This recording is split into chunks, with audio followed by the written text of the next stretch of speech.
On this week's dose, we have Michael Marra, CEO and founder of Entre, a professional network for the next generation of entrepreneurs to connect, learn, and build. Right, and in the interview, you'll hear about Michael's early career and the journey that led him to starting a community for entrepreneurs, and how he differentiates Entre from the existing communities and platforms out there. Yeah, a lot of competition out there, but that's never going to stop Michael. He also breaks down some of the challenges he's faced over the years of building the company, in addition to the 4 areas of business that he focuses on mastering to stay ahead of the game. Right, the 4 pillars, if you will. Mm-hmm. And then stick with us as Michael provides a glimpse into the future for Entre, tells us about his fundraising plans, some exciting stuff on the horizon, and also discusses his mindset as a founder. We got a little philosophical. Little with this one. philosophical out there, yeah. You sprinkled that in there at the end. I loved it.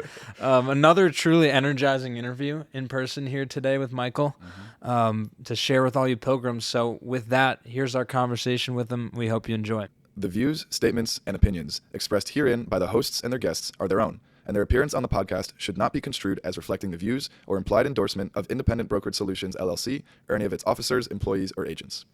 The statements made herein should not be considered an investment opinion, advice, or recommendation regarding securities of any company. This podcast is produced solely for informational purposes and is not to be construed as an offer to sell or the solicitation of an offer to buy a security.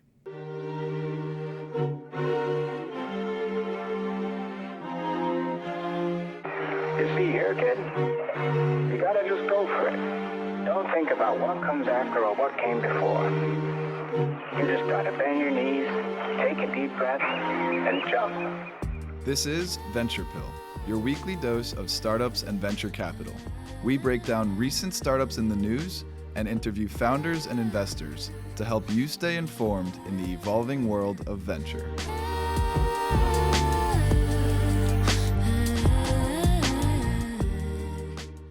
All right, we welcome on Michael Marra, CEO and founder of Entre, to the Pill, a friend of a longtime pilgrim, Sully. So certainly a mutual connection there. How's it going today, Michael? It's going great. Thanks for having me on, guys. Yeah, no, we got a lot to dive into. You're big in the world of entrepreneurship, and we'll certainly get into what Entre does, but.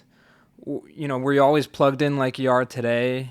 Clearly being a social network for people in the space. Walk us through kind of your early career leading up to starting Entre. Yeah, for sure. Appreciate you guys for having me on, first off. But I used to be a civil engineer. Like, that's what I went to school for and everything.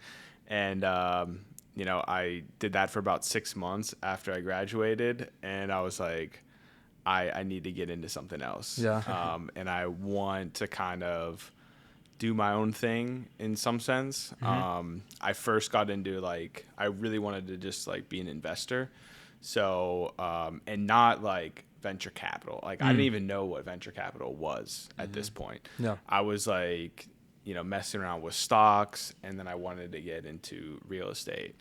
So I end up leaving my job, moving to Miami, and basically starting a real estate company with one of my mentors. And we were doing residential wholesaling, foreclosure auction, Airbnb rentals, all of that. Wow. And so when about was this, 2020? No, I left my job in 2015. Okay.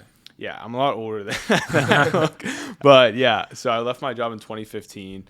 Last year was actually the first year since that I had an actual paid check, Wow. was on salary. Basically, I was just, bootstrapping, making money from the real estate. And then after real estate, after about a year of that, 2016, I was in Miami, and very similar situation where I was I need to kind of do something different.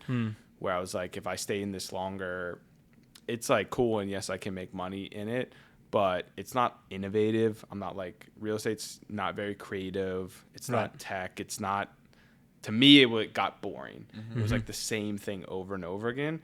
And I'm the type of person who needs to do something different all the time. Right. So I wanted to get into tech. Ended up moving back to Pittsburgh and starting to basically build out this community for entrepreneurs, because I wanted to just meet other entrepreneurs, and I didn't know where they were, Yeah. how to find them. I was looking online, but there really wasn't much. So I start this community and I start doing events, and then that's when it all kind of snowballed into this. That's awesome. A lot to resonate with there. Definitely agree with you that variety is the spice of life in terms of working, and I kind of have a similar story of not knowing too much about venture capital outside of watching Shark Tank, obviously, when I was growing up, which was always awesome. Yeah. But eventually learned a little bit more about it and got hooked myself as well, and hence Venture Pill and working for Alumni Ventures. Would love to hear what did you feel was missing from the other existing communities for entrepreneurs? Like, for instance, there's LinkedIn, there are other social networks out there. So what does Entre kind of do to differentiate from the pack? And kind of just how did you land on that? Sure, yeah. I mean, taking us back to like 2017, really, when I was starting to build out this community, it started initially from a Facebook group, and it was called Millennial Entrepreneur Group. Yeah. Keep it simple. Yeah.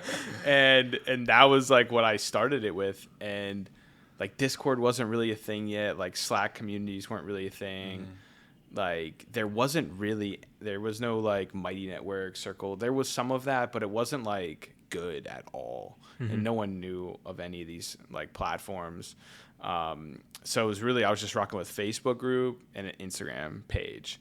And the craziest thing, I mean, Instagram was just crushing it. Like it was like I was just DMing anyone that had entrepreneur in their bio. And I was like, hey, do you want to join my community of entrepreneurs? And like everyone was like, yeah, sure. I was like, cool. That's awesome. Here's the link. You know, and it was just like, so I was like, okay, well, there's definitely something here. Right. And then I started doing events, and I started doing them at co-working spaces, and ended up partnering with like, we work in spaces and all the big co-working spaces. And they introduced me to the other locations in New York. And then that's when I started like really expanding, and really started like doing bigger partnerships. Like we were doing 3 events a month at Microsoft's headquarters in New York. Wow.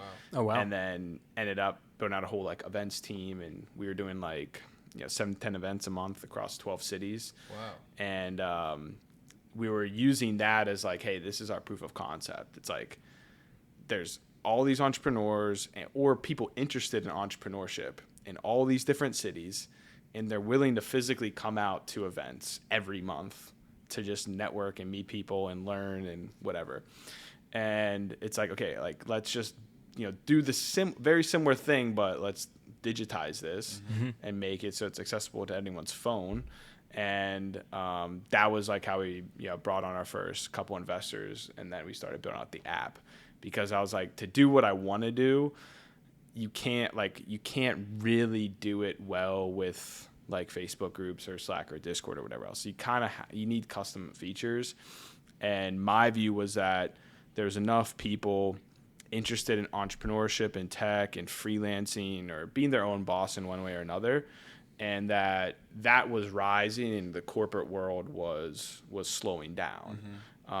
And a lot of young people, right, millennials and now Gen Z, they don't really fit with like the brand of LinkedIn. Like a lot of them make fun of LinkedIn, right? And maybe they'll use it to try to find a job or whatever, but they're not going to like network on there, meet people on there. Or some people will post content on there, but it's not really built for them.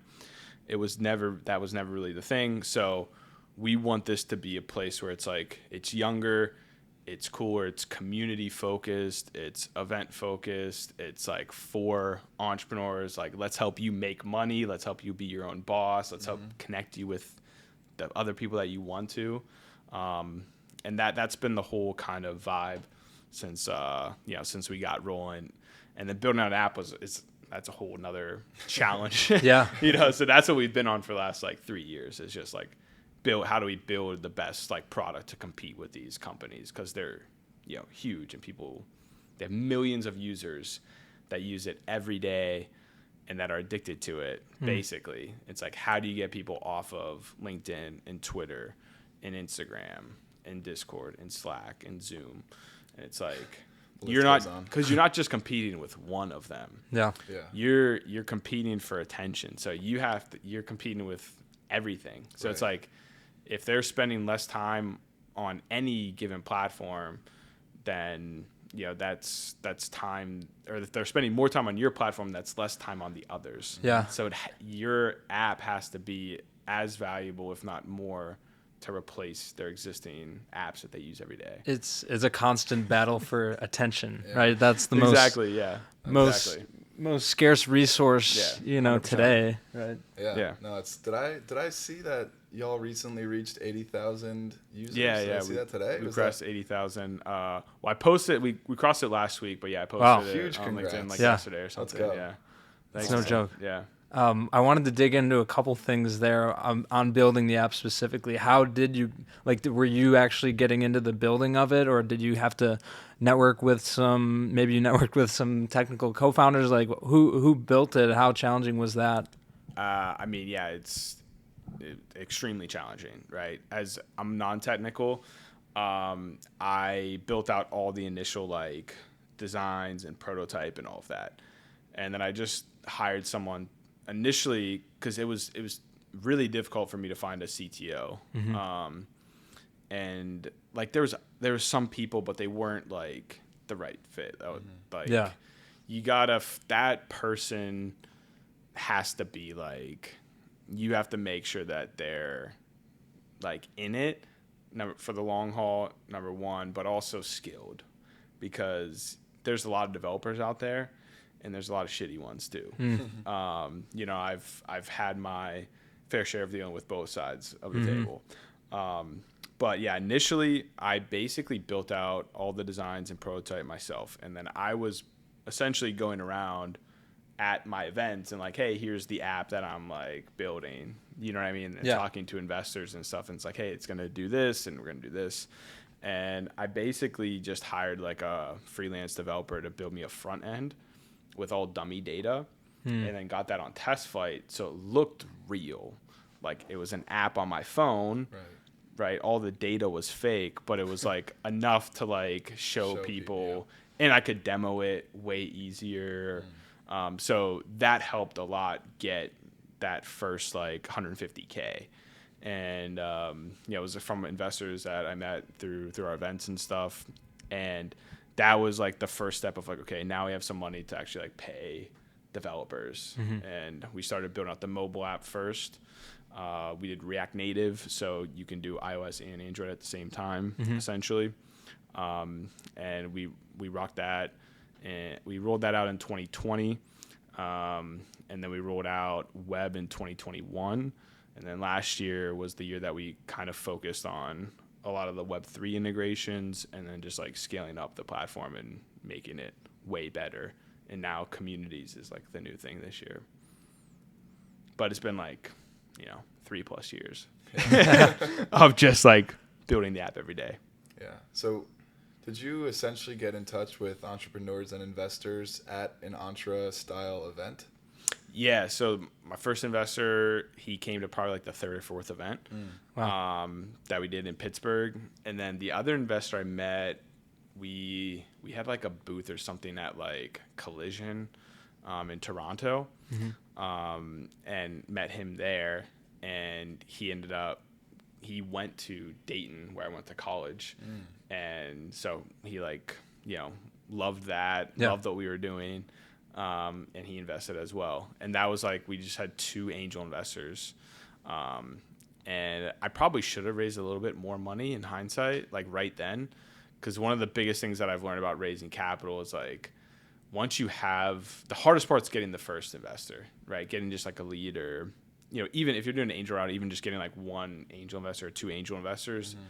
And then you just go to the other investors and say you've already raised, it helps so much more. Yeah, totally. If you are going in cold with like, hey, we don't have no commitments, no one's really interested, like that's not, it's a harder sell. So the hardest thing is just getting the first couple, and then you can raise more. But I had no idea what I was doing, so I was like, whatever. So yeah, it worked out, and then used that, raised a little bit more. And then last year we did like our seed round. So it's been like a slow progression, and then now it's like foot on the gas, basically. How did that coincide with your move to Austin? So now you've been here for a couple of years. What was the thinking there? Like, were you thinking this is where Entre's home needs to be? Like, is it kind of the center of the country, new startup kind of ecosystem growing? Talk to us about that. Yeah. I mean, I think Austin has a ton of potential. I think Austin's like probably at least a top 5 city for just like growth, tech, business, like cool stuff happening. If not even top 2, right? So I look at like, okay, where's the next generation of like tech professionals and entrepreneurs gonna want to be? Mm-hmm. Like Austin's definitely up there. The other thing is just like we're a remote team right now, so like technically our office is in Pittsburgh right now. Oh yeah, still. So I don't like. It's one of those things where I don't really want to like move or deal with any of that until after we raise again, and then I'll set up an office here and everything. I do want to have like a HQ in Austin. I want a cool place where we can do podcasts like this, events at, all of that stuff. I think it can be massive. I think it could be extremely helpful for just like us and the brand and everything. But I think any company now can leverage how quickly Austin's growing with with themselves. The tricky thing is, I mean, you need a little bit of cash to like get a good place here and all of that. Right. You know what I mean? So, that's the only thing. But I think compared to other cities, Austin's like doing very well. Totally. Yeah, it's actually interesting you just said there. I feel like recently it's been so much about how work from home is the new business model and, cut down on your overhead expenses. But there's definitely some benefits to having a tangible office space, right? Like just a physical presence where you can host events, have podcasts. And somehow I feel like that's been swept under the rug somehow. But certainly all of your commentary on Austin, I think Sam and I, safe to say, resonate with. Yeah. Very exciting to be in a dynamic, evolving place like Austin, whereas New York and the Bay Area are so established. And no disrespect towards those venture capital hubs, but Austin feels like there's a lot more potential. Yeah, for sure. And you can get money anywhere. Like you don't need to be in the Bay Area necessarily to get money. If you have a great business and you're out there and you're putting yourself out there, people will find you. Investors will find you. Right. Like if you have a good business, you have a good product, like they will find you 100%. Like the thing is, there's just not that many exceptional businesses. Right, they're hard to come by. Right. So I don't think you necessarily need to be in hub, but the majority of the money is still in the Bay. Definitely. That's where all the cash is. Like if you're fundraising, going there for like 6 months isn't a bad idea. Right. Having a what few I mean? Entre events there. Exactly. With the right people. Yeah, I mean, and there's a lot of pros and cons having a remote team. You know what I mean? I think like it depends on the type of team too. Like right now we have a lot of developers, and a lot of developers like working remote. Right. They're mostly introverted. Right. They're like, just tell me what I need to do. I don't care. I don't not want to go into an office. I don't want to dress up. I don't want to commute. Yeah. They're cool, chilling. It's true. Yeah. And but I do think for the product team, operations team, events, community team, all of that stuff, content team, like get those people in the same room, right? Yeah. Get like the core team in an office, pushing the vision and the direction of the company forward and interacting with the local community, I think can be a huge benefit. Totally, yeah. If you're public facing, investor facing, and Sam and I have talked about this before, definitely being in the office, building that camaraderie with the team is pretty crucial to the team's success and culture, really. Yeah. Moving on, would love to hear about some of the biggest challenges that Entre has faced in its tenure, and also what's the competition like? We've already mentioned some of the bigger players, right? LinkedIn, Sure. Facebook. I imagine there's also some smaller scale, similar type competitors. I know event organizing has gotten extremely popular lately, especially in like the post-COVID kind of world we're living in. So I know that was a long-winded question, but Yeah. Well, I'll start with the challenges first, right? So I break it down where there's really like 4 key things that like every startup really kind of needs, and like we've had challenges in all of them, right? and you kind of have to just like work through them. So first is capital, right? You either need it from investors or revenue. So like early on, it was, bootstrapping, making money from events, and trying to figure out how to pay everybody. Yeah. You know what I mean? The second is, the product, right? Is the product good enough for people to use it and come back, right? Mm-hmm. And it's hard to build a good product, right, that is different than everything else that's out there. The third is marketing, right? Distribution. If you don't have anyone, if no one knows about the product or their service or whatever, then you got nothing, right? So you have to have distribution. And arguably distribution in today's world is one of the most important things. That's why a lot of people are investing into content creators. And you see a lot of the new big businesses or fast growing businesses are started by content creators. It's because they already have the market done. Then they can just build a decent product or a pretty good product, and the capital is easy. They'll be able to raise money easy. Totally. And the fourth is the team. So you have to have a team. You could have all three of those.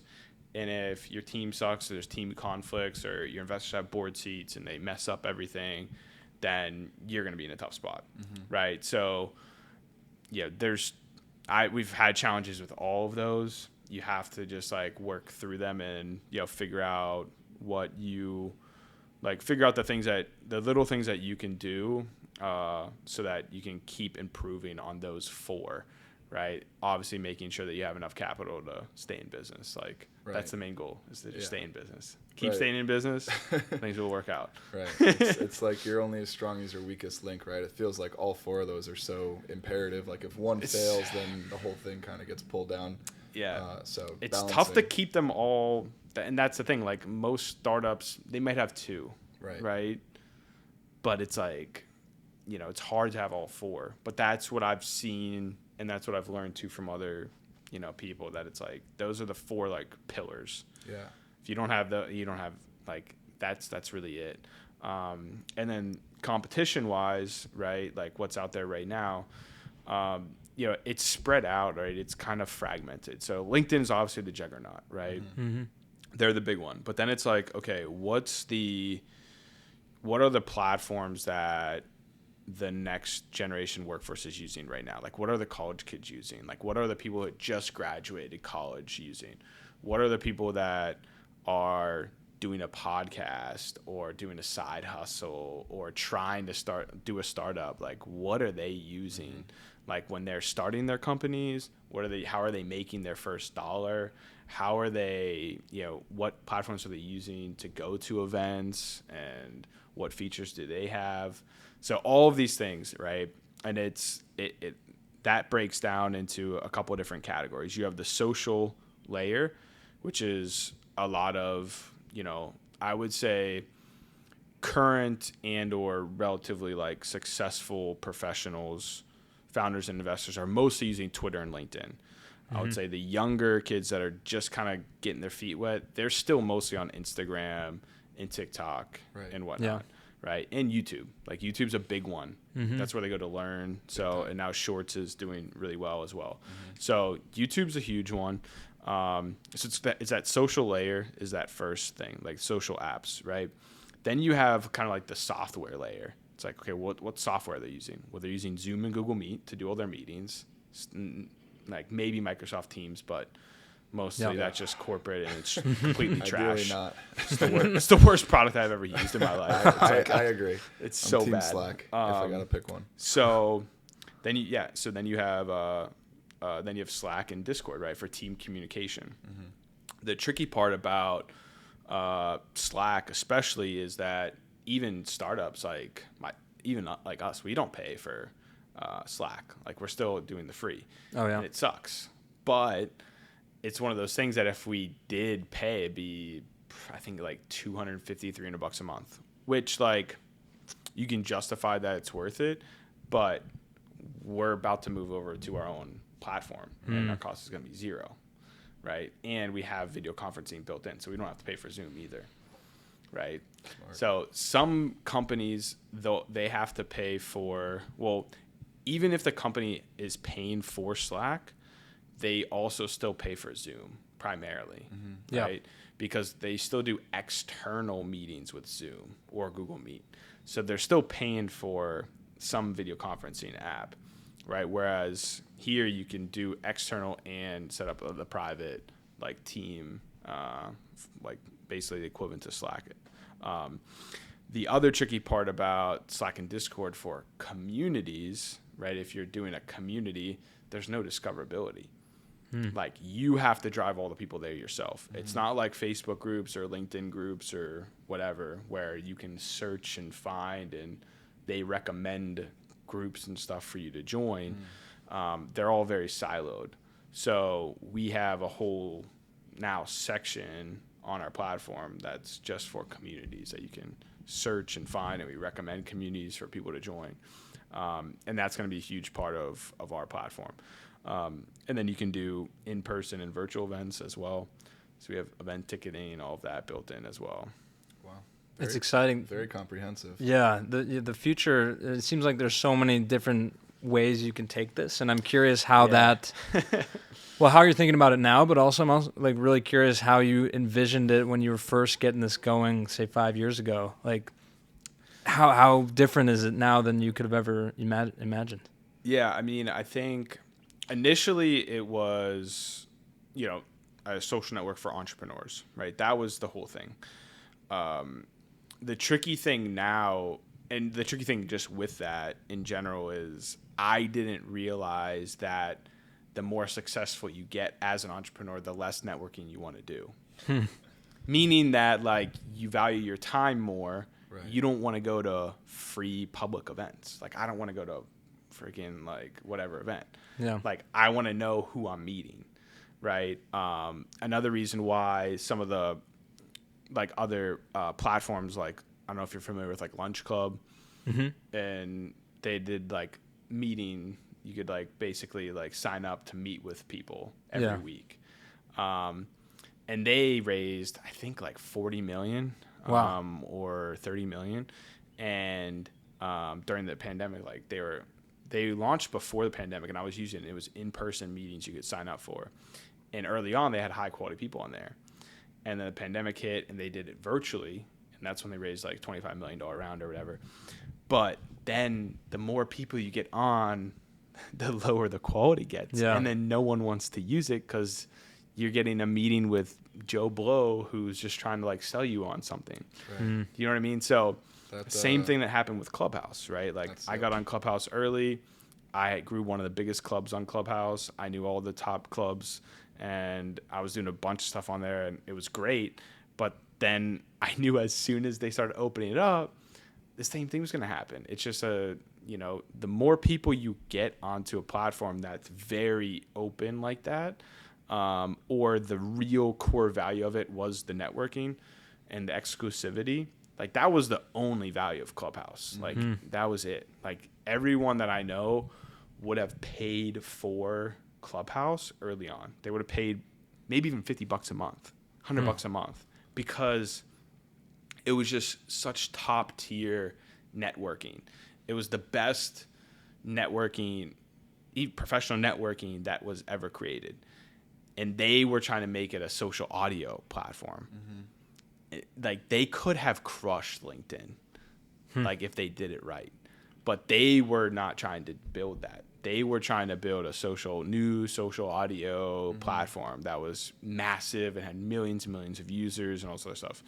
Versus if they just kept it super exclusive, super tight, if they just did a paid subscription with it and then built out more profiles and let you add your resume and shit, they would have crushed. They would have crushed it. And I was glad that they didn't. The tricky part for a platform like us is like getting those, ultra successful people on early. Like you're not just going to get Andreessen Horowitz and all their friends and Zuckerberg and Elon Musk to join your app, right? When you have 1,000 users, right? That's like really hard to do. So we have to approach it a little bit differently. You know what I mean? And for us, our value is not that it's exclusive. Our value is that it is open and you can find who you are looking for a lot easier. right? So I think there's good sides of both. If you're doing exclusive, you just have to. If you're doing like small and like narrow or exclusive, you just have to. The price point has to be way higher. Right. Yeah. I feel like, exclusive only stays exclusive for so long, right? It's really difficult to maintain that quality of product, but also you want to grow and be able to continue growing revenue, right? So it's definitely a tricky balance to strike there. Yeah. You've already mentioned it a little bit, but I want to ask you about your general thoughts about fundraising and kind of what your plans are for the horizon, both in terms of fundraising and also just exciting new plans for Entre in general. Yeah, for sure. So right now, I mean, like this year, our main focus is communities, right? We believe that there's a huge gap in professional communities. No one uses LinkedIn groups. Like I mentioned, Slack is very like private and more for teams. Mm-hmm. And then Discord it's kind of public. There's not really discoverability in the platform, but it's a lot of fake names, fake profiles, NFT pictures, random nonsense. It's not professional at all, really. And it's like mostly people associate it, if they even know what it is, with gaming and like Web3, crypto stuff, basically. Exactly. What about like Reddit? Where does Reddit fit into all of this? I mean, Reddit's such an interesting platform. Mm-hmm.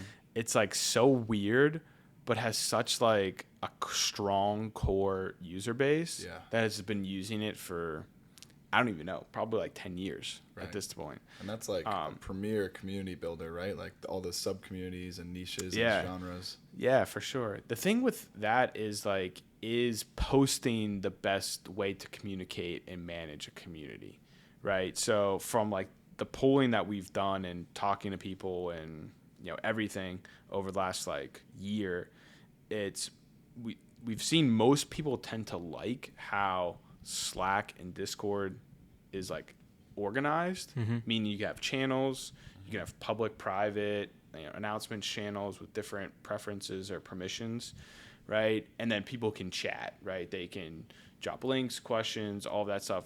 And it's a lot easier and faster to communicate back and forth rather than a post and then comments under the post and everything else. So for us, like how we've broken it down is we have a like post section, but those posts can also go out into the main feed as well.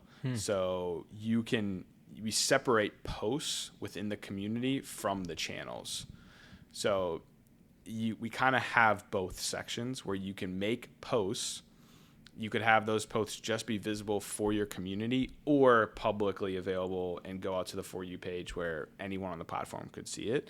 And then you also have the ability to do channels and all of that. You have a section for just your events as well that people can sign up for right within your community. So we're trying to blend, kind of the functionality of Slack and Discord with the discoverability and the professional profiles of LinkedIn, if that makes sense. Yeah. So that's how we've been, approaching it. People seem to really like it. You know, it's just like, continuing to onboard. We've probably onboarded like 350 communities so far. Nice. And we're publicly launching next week. So that should boost everything up quite a bit. Yeah. So that's super exciting. Congrats on that early success. And tying that into the investment pitch and a little bit more about like your business model, which we haven't really dived into just yet. How do you harness the value of, because clearly creating communities and, fostering all these connections in a more efficient and engaging way is valuable, but how do you harness that value? How do you pitch that to investors? Yeah, for sure. I mean, the community like interactions and stuff, like, and just communities in general is a very sticky thing, right? Like if people are in just like Reddit, like people have been going back to the same subreddit every day for years and years and years, right? So, and if people are using it for their team as well, they're going to be on it all every day, right? So it's an extremely sticky product. Plus people are used to paying for this kind of software as well, right? Especially if they're just doing a community. they're going to pay for Mighty Networks or Circle or try to build out their own custom membership site or something, which is going to be expensive, right? And they're probably still going to need these other software tools anyway. So we're offering, I mean, you can do pretty much everything for free right now. We do have a premium membership, which we are going to start, we'll start grouping things from communities into that. But right now we really just want people using it. And the whole premise anyway for our premium subscription is to help people basically make money and save money. So we at the beginning of the year, we rolled out our in-app currency. So you can support creators on live streams and on their content directly. And then soon you'll be able to basically set up a paid channel within your community, charge for subscriptions for your community, as well as with events. So we're the first platform that allows for a community builder or an event organizer to monetize a digital community and a digital event through an app on web and mobile. So that's going to be really exciting. And I think that's going to intrigue a lot of people as well. And obviously we'll take, commissions and stuff from that too, but it's primarily, we wanted this to be, provide software and, a subscription service that allows a lot of people to get the same functionality they're already using at a fraction of the price. Plus we've made some money with ads and sponsorships and stuff. So that will obviously continue to grow as well. I know Brandon's gears are turning there with how we can make a venture pill community on Entre. That would be pretty sick. For sure. You guys definitely should. We have a lot of podcasts. Corey's doing the We Strive community. Yeah. We have David Meltzer who's posting his podcast on there too. So podcast is a perfect use case for it too, because the biggest thing, especially for podcasts that are just starting out, is how do you get your initial reach? How do you get your initial audience and your community? Well, you have to either chop up your long form content into short form content, put that on social, hope that the quality of content is good enough to make people intrigued to click the link in your bio to go watch the full episode, right? Or be first into a very new market that's fast growing. So if you were the first Chat GTP podcast, you probably got maybe some growth off of that.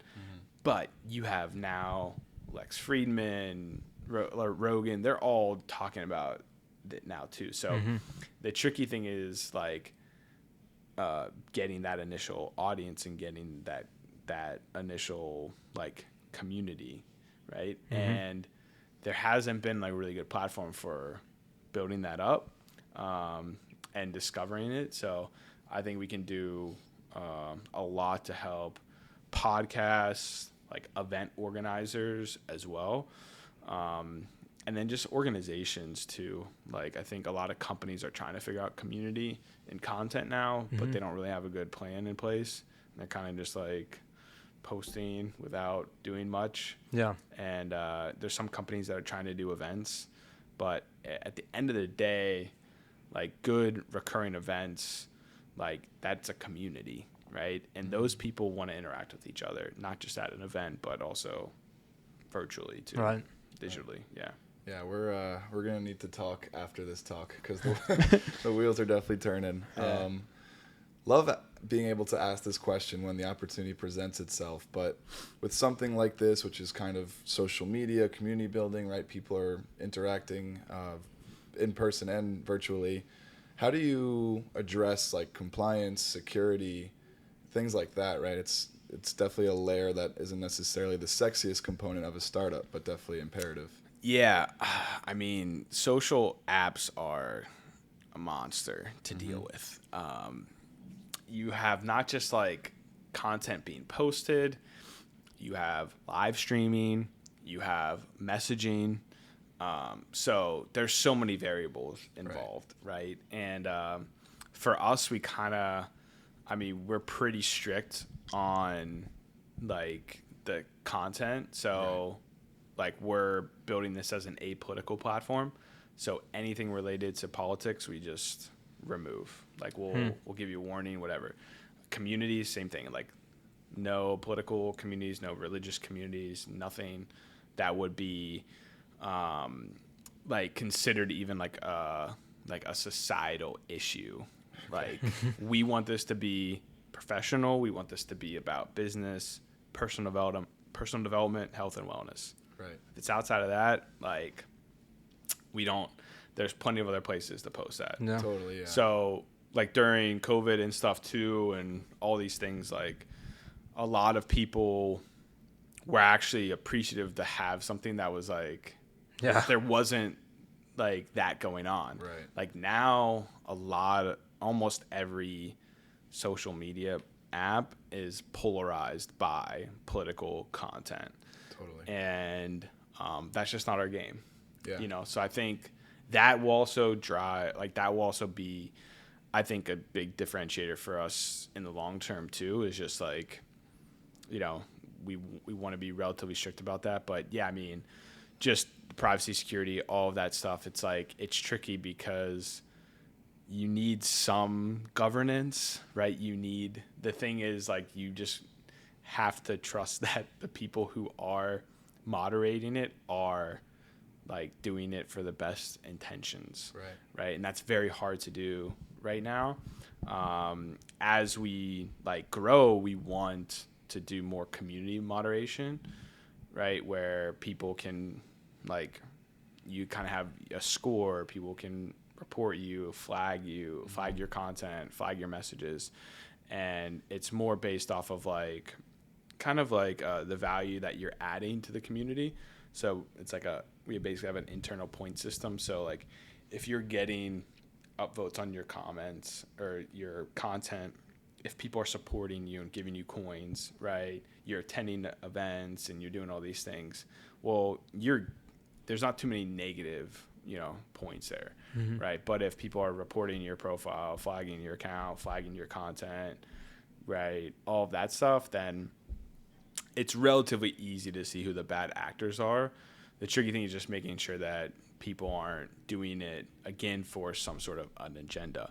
But if we take out the politics completely, then it's really easy, right? Actually, there's not too many bad actors besides just the people who are trying to like sell like Bitcoin and Forex and all the other, you know, stuff. Like it's just that, you know. So outside of that, it's not too bad. But yeah, bots and all that stuff it sucks. Yeah, that's like an ongoing war, right? But I like that lane you chose, because Twitter, as much utility as it has, definitely feels very polarizing and political, especially a couple of years ago, like COVID and all of the political stuff that was going on at the time. Whereas Reddit, you know, it's basically the deep dark web. I mean, like, there's like anything goes. I mean, I know that they try to moderate and govern, but like, it's just like, I guess there's too many people posting, and it's just like. Well, the thing about Reddit is they leave it up to the communities. Right. So they leave it up to the subreddits, basically.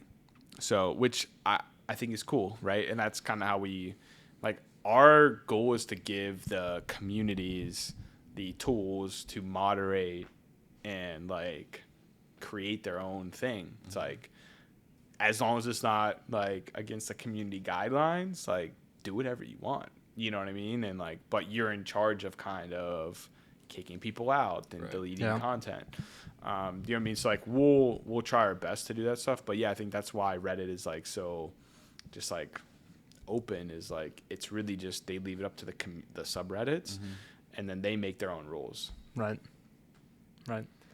Well, Michael, I think shifting gears to kind of wrap up the episode here, we always like to ask a little bit, and I think you're as good a guy as ever to ask, what's some good advice for someone who's looking to get into the world of startups, whether they want to found a company, join a company, or invest in them?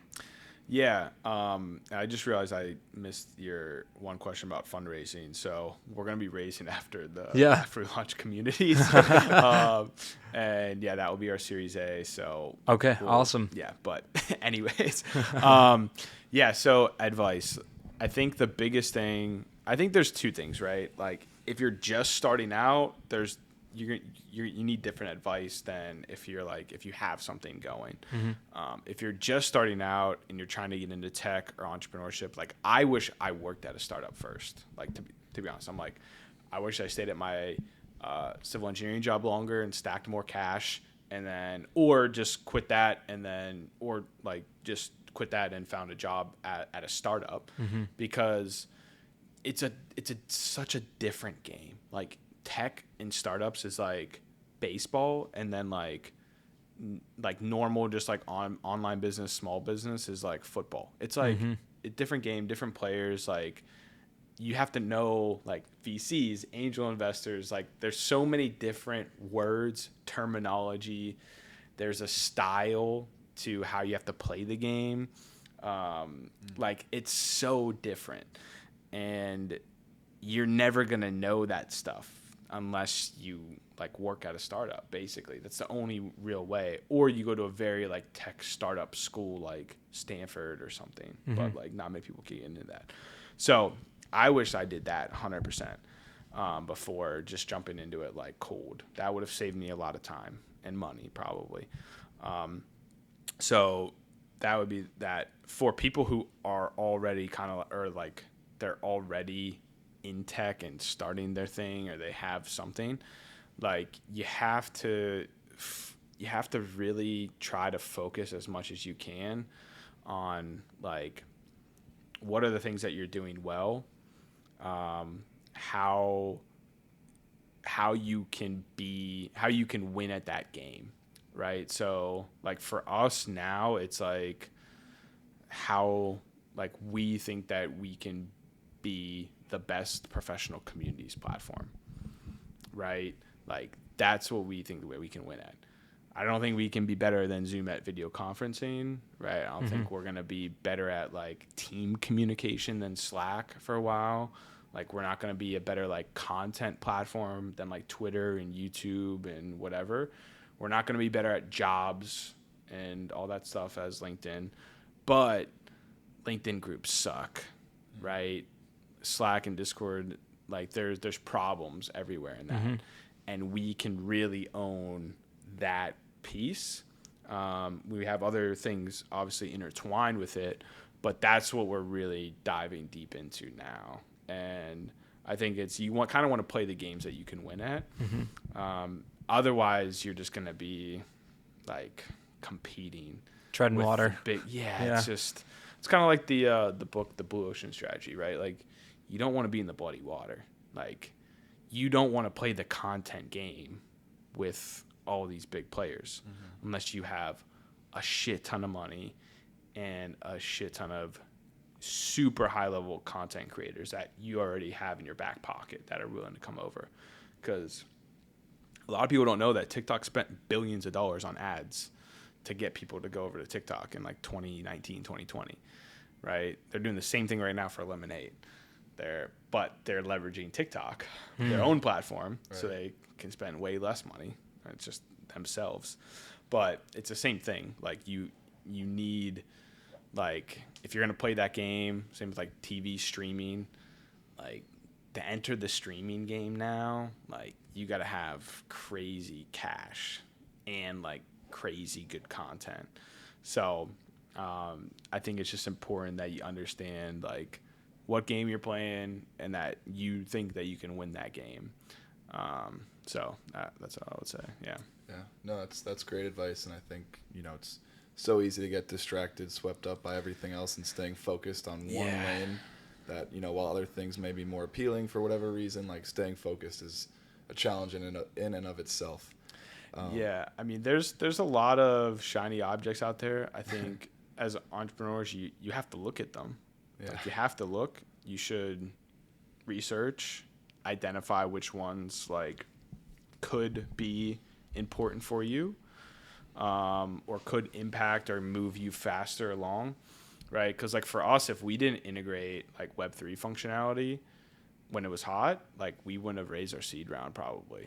Like that was our big like differentiator, because people were calling us kind of like the Web3 LinkedIn, like the Web3 professional network, which we are in a sense because we have that. We are like more inclusive to that community, but it was a decision that we made not to go fully Web3 and blockchain as well, which like also now has saved us from not being stuck down in that path. Right. So you have to. It's a careful balancing act the whole time. 100%. Yeah, you gotta. The thing for us is like Web3. Sure, like it's tech, it's community. Like, you know, we should have that. We should be accessible to the future of finance and all of that stuff. Like that's great for people to talk about and meet about and have events on and content, but having it just be that, I don't think is a good thing, right? Because then you lose track of reality in a lot of ways. Yeah.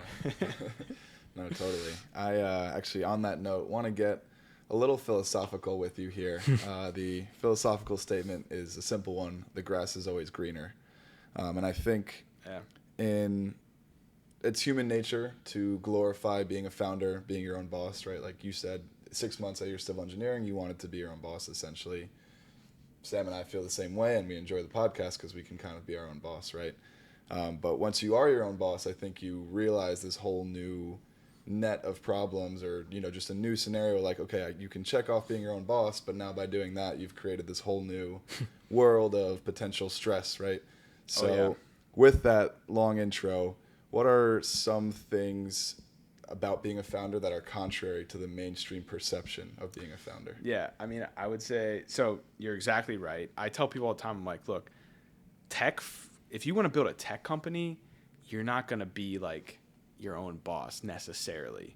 Like, unless you own the majority of the share company yourself and you're the only board member, which if you have any successful company is not the case. Yeah, it's rare. So if you don't have those two things, you're not your own boss. You have to report to people, right? All of that is laid out, right? So like you're the CEO, but you're not your own boss necessarily. So I tell people, if you want to be your own boss and be like fully independent, do whatever you want, start a lifestyle business, do coaching, consulting, online business, e-com, whatever, right? That you can be your own boss, sure. But if you want to do a tech company, it's a different game, right? Totally. Like going back to the point earlier, it's a different game, right? And like I work for my team. Like I'm working for them. Like I'm making sure that they have everything they need, they know what they need to do, and that we have enough cash and marketing, products, all that's good, right?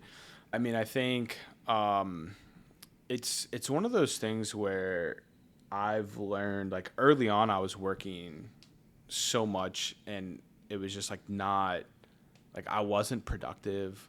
I wasn't like super healthy. I was just like working, like, cause I thought I had to just work. Right. And like, yes, you have to work hard, but at the same time, like if you have a good team, you set things up right, like you can get everything you need done like in a normal work day, right? So now like my thing is, as long as I know I'm putting in like 10 to 12 hours a day, Monday through Friday, a little bit here on the weekends or whatever, like I'm good. Like I do not need to work more than that. And if I do work more than that, then I'm not probably going to be productive with it. And I think a lot of people work for the sake of working instead of trying to be like trying to optimize their time and trying to be effective with their time and like delegate and actually do things that is actually going to move the ball forward. Because I think a lot of people just like the idea of working and like staying busy and thinking that they're working. So I tell most people, like, you can build like a startup while working a job. Like the early days, there's not that much to do. Like it's hard to really do that much. Like, because it just takes so long. Like, it's so, like, I've been doing basically the same thing for, like, 5 years. And it feels like I'm just getting started still.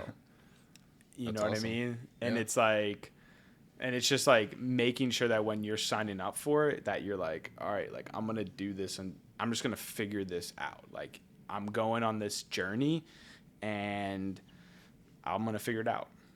And like, yeah, the best advice that I've gotten is like, you know, you just have to stay in business. Like, stay in business. That's the game. Like, if you're actually in it, a lot of people do tech companies.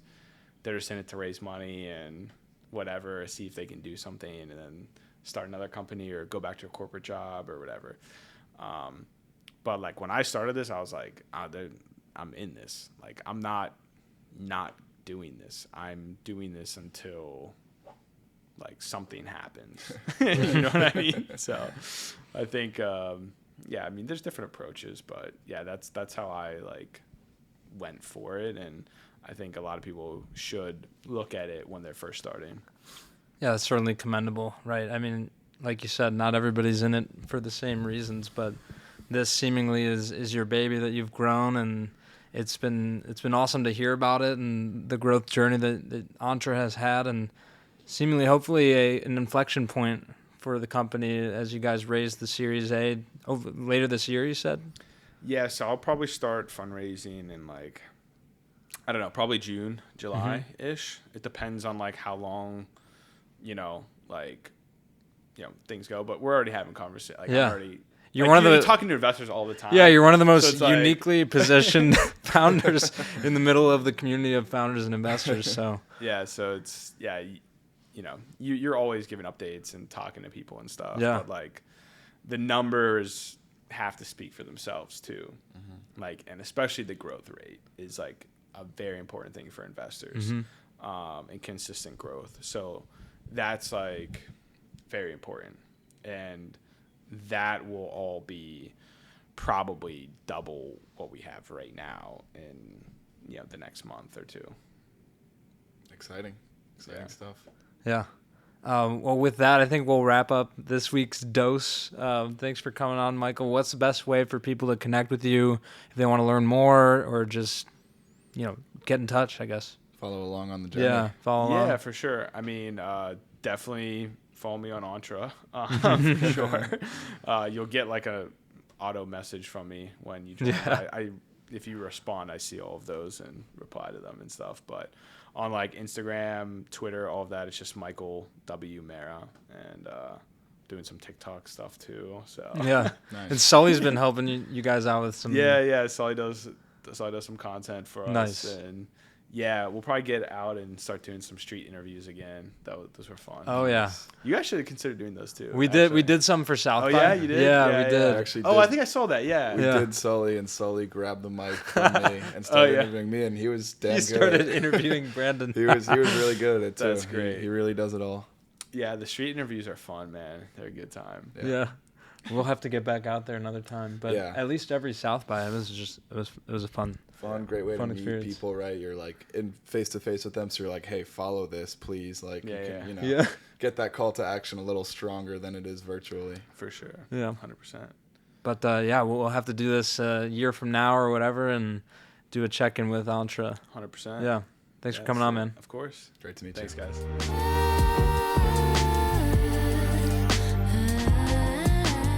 Thanks for listening. Join us next week for another dose of startups and venture capital. And as always, we appreciate our pilgrims spreading the word about the show. Share with your friends and help someone else make the pilgrimage. See you next time.